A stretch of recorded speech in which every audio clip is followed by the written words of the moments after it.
Ilikuwa na watu.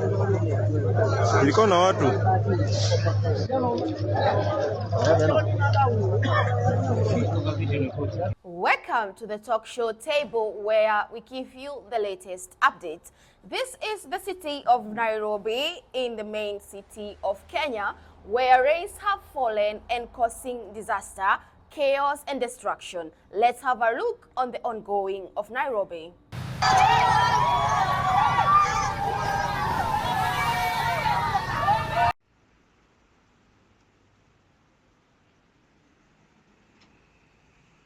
This destruction of floods have been known as the El Nino. They have caused a lot of damage. Cars have been swept off. Some supermarkets have been invaded by water, making the shops not to be in a recovery position. Let's see the situation once again.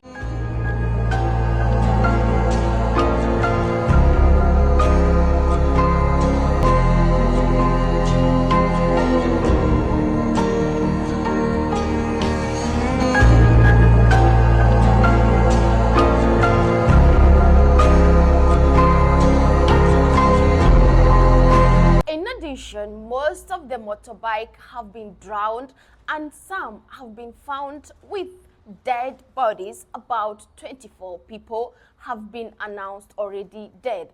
This is a very horrible situation that is being faced in Nairobi. Lack of good drainage, or rather drainage plan, have caused more of the destruction. The people of Nairobi are in deep sorrows as they wonder what are they gonna do about the situation that has just befallen them.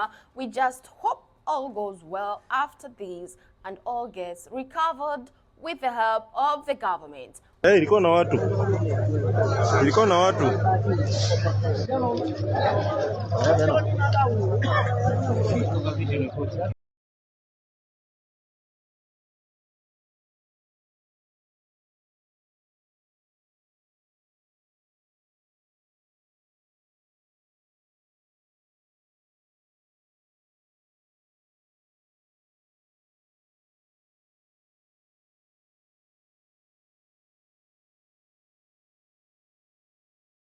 As it was not expected to turn out the way it have turned, people are left with no choice but to accept the situation and try to grab whatever that they can in as soon as possible. This is the Happy Lydia channel, the talk show table. I am your host, Happy Lydia.